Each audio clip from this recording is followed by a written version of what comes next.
Prêtres et laïcs ont toujours été unanimes. La messe célébrée par le Padre Pio était différente de toutes les autres. À 5h30 du matin, les portes de l'église s'ouvraient, les gens se précipitaient à l'intérieur et se dépêchaient afin d'être le plus près possible de l'autel et donc du Padre Pio. Qu'est-ce qui rendait la messe du Padre Pio si spéciale? En avez-vous une idée? Ici, aujourd'hui, je vous réponds.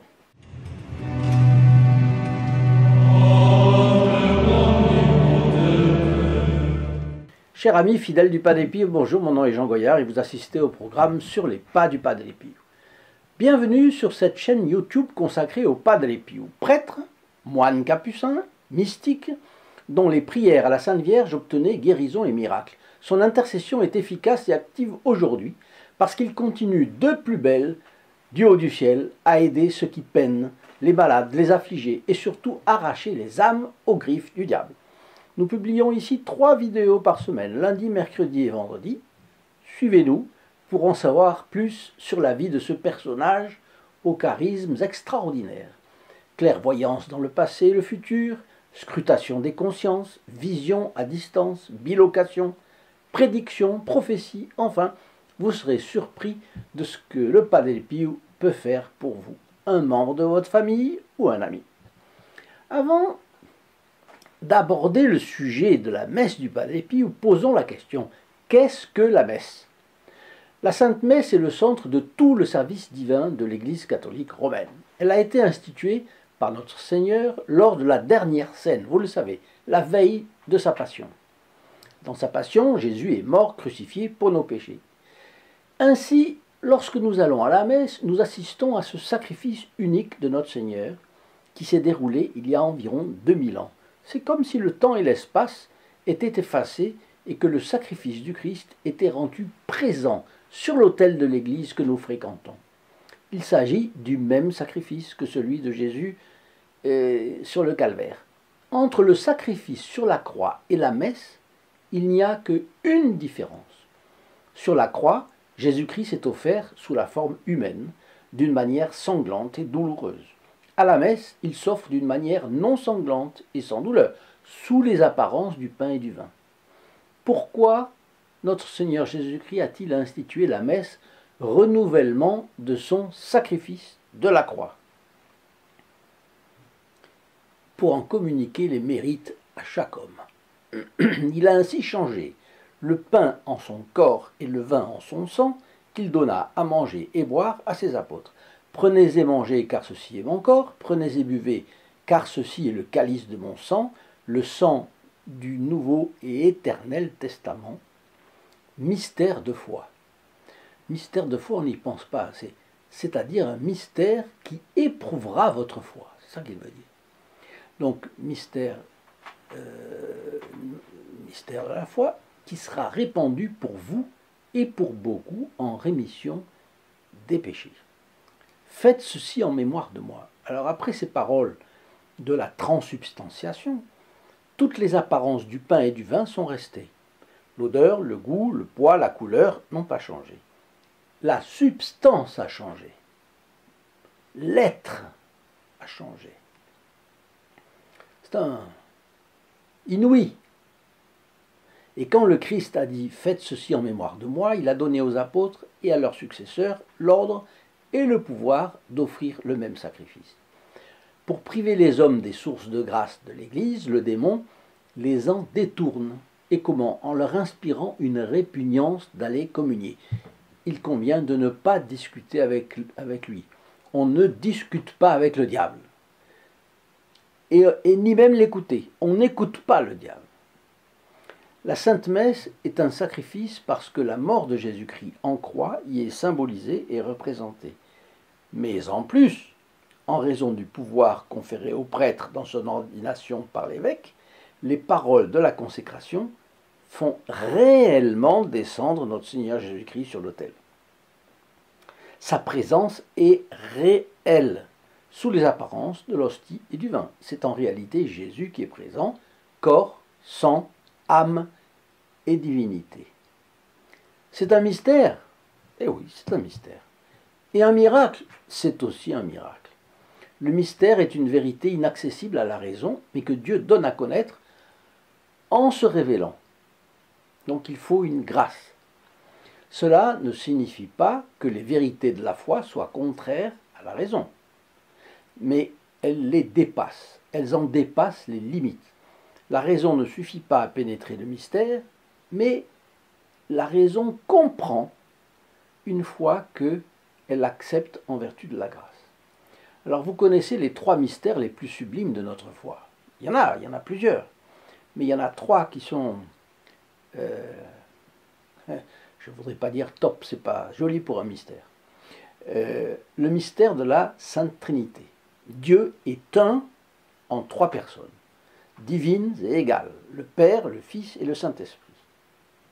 Trinité une et indivisible. Le mystère de l'incarnation de Dieu dans la Vierge Marie. Ça, c'est aussi un mystère. Comment Dieu peut-il s'incarner dans une femme? Et il s'incarne dans le sein de la très sainte Vierge Marie, le sein virginal de la Sainte Vierge. Et puis 3, le mystère de l'union hypostatique, c'est-à-dire que dans la personne du Christ, la deuxième personne de la Sainte Trinité, il y a l'union de la nature divine et de la nature humaine. Comment est-ce possible? Voilà. Alors déjà, la hauteur de ces mystères est telle que jamais un homme n'aurait réussi à les imaginer. Seul Dieu pouvait le faire, évidemment.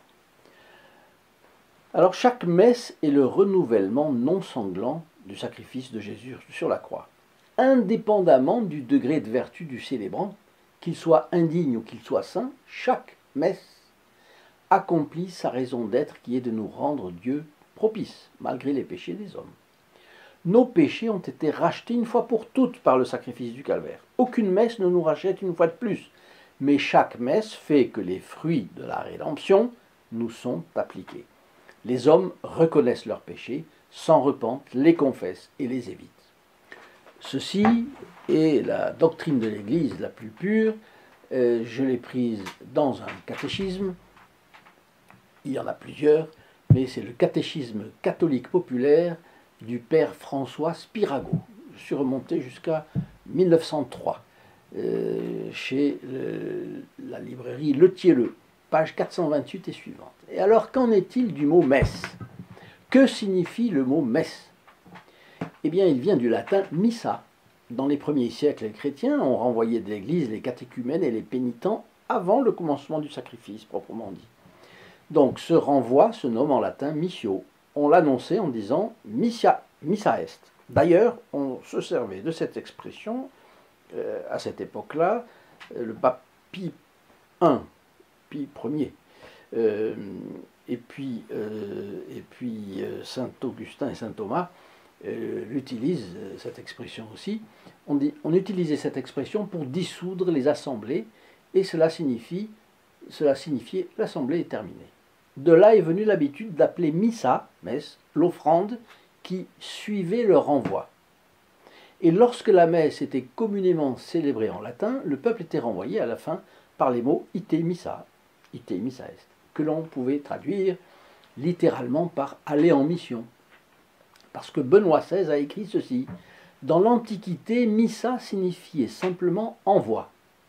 Toutefois, dans l'usage chrétien, il a progressivement pris un sens plus profond. Le mot envoi en est venu à impliquer une mission. Le peuple de Dieu pourrait mieux comprendre cette dimension essentielle de la vie de l'Église en prenant l'envoi comme point de départ. Ainsi, au lieu de considérer les paroles du prêtre comme une conclusion de la célébration eucharistique, Benoît XVI les considérait comme un début, un commencement. En tant que chrétiens, nous sommes appelés à célébrer ensemble le culte, mais aussi à sortir et proclamer l'Évangile par notre vie. Une fois la messe un peu plus explicitée, donc, voyons comment les témoins oculaires ont décrit la messe du Padre Pio. Comment peut-on dire que la messe du Padre Pio était spéciale? Parce qu'on vient de dire qu'un prêtre indigne ou qu'un prêtre saint la célèbre, ça ne change pas. Vous aurez les mérites de la messe tout de même. Alors, en quoi est-ce qu'on pouvait dire que la messe du Padre Pio était spéciale? C'est qu'une grâce spéciale suivait le Padre Pio et qu'en accompagnement des souffrances qu'il endurait, à chaque instant, il avait une union exceptionnelle avec Jésus. Et cela transparaissait lors de sa messe. Mais c'était simplement que ça se voyait. Et c'est d'ailleurs le père de Robert a parlé de Padre Pio en disant le transparent de Dieu. Vous vous en rappelez, on en a parlé une fois.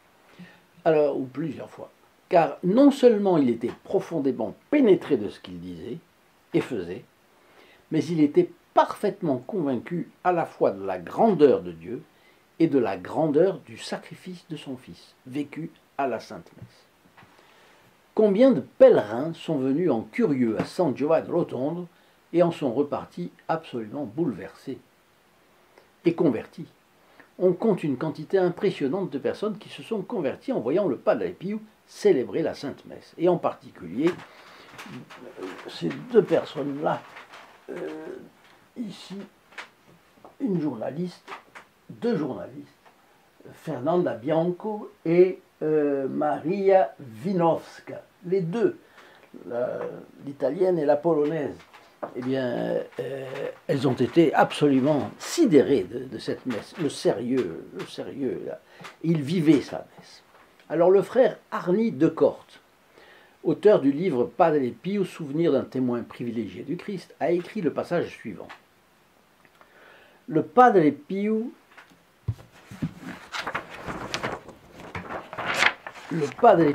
avait le don de nous faire prier. Il vivait la messe. Il était fascinant. Je peux dire que ce n'est qu'à San Giovanni Rotondo que j'ai vraiment compris la messe. Et pourtant, la messe du Padre était longue. Mais quand je la suivais, je perdais la notion du temps. La première fois que j'ai assisté à sa messe, j'ai regretté qu'elle se termine si vite. Et à mon grand étonnement, je me suis rendu compte qu'elle avait duré plus de 2 heures. Malgré la durée inhabituelle de la célébration, beaucoup auraient aimé que la messe se prolonge encore. Alors le père Gabriel Amorth, l'exorciste bien connu du Vatican, vous savez, a déclaré « Des gens venus par pure curiosité à la messe du Padre Pio se sont retrouvés à pleurer comme des enfants. Des incroyants se sont retrouvés libérés de tout doute, des pécheurs endurcis, dont le cœur était spécialement fermé, ont trouvé le repentir et la conversion pendant la messe du Padre Pio. De nombreux jeunes gens et jeunes filles ont été sortis de leurs doutes concernant leur vocation religieuse et ont donné leur vie au Seigneur en entrant dans les ordres. Padre Pio avait sa propre façon de prier. Il avait de longues périodes de silence et des pauses spectaculaires. La façon dont il élevait la Sainte Hostie au-dessus de lui, avec ses mains blessées, était quelque chose de vraiment dramatique. Padre Pio était gêné par ses stigmates, vous le savez. C'est pourquoi il portait toujours des gants, ou plutôt des mitaines, qui laissaient les doigts libres tout en cachant les paumes des mains. Bon. Pendant la messe, en vertu du respect pour le corps du Christ et du droit canon, le prêtre ne peut pas porter de gants. Donc, qu'est-ce qu'il faisait? Il avait des manches très longues et il se débrouillait pour que ça cache ses mains. Comme ça, les gens n'étaient pas distraits par ces stigmates. Il y avait plein de gens qui cherchaient absolument à avoir ces stigmates.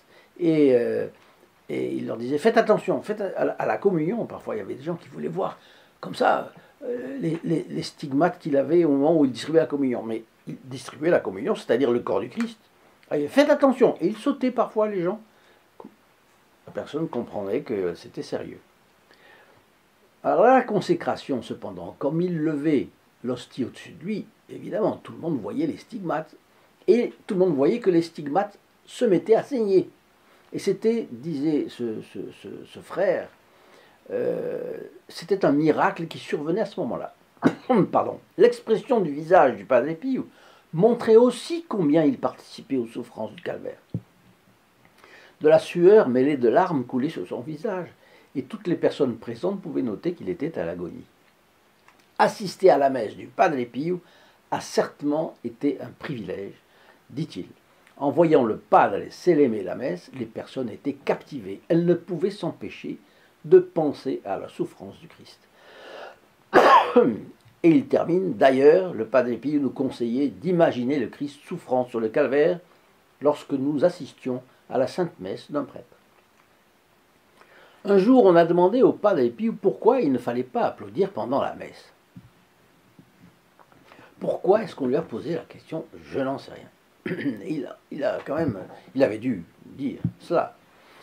Et il a répondu, au calvaire, il y avait aussi ceux qui applaudissaient la mort du Christ. Et c'était les soldats qui l'ont crucifié et les démons. À la messe, on n'applaudit pas.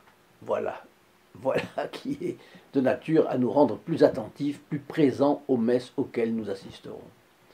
Padre Pio a dit, vous vous le rappelez peut-être, le soleil est beaucoup moins indispensable à la survie du monde que ne l'est la Sainte Messe. On croit le contraire parce qu'on est des superficiels.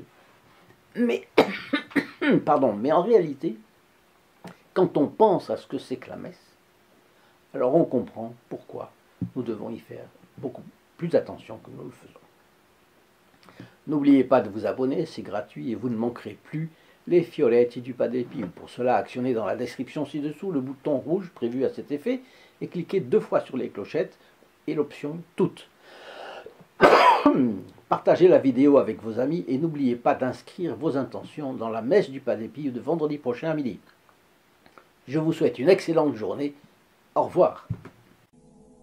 In nome del Padre, del Figliolo e dello Spirito Santo, e così sia. Sia lodato Gesù e Maria, perché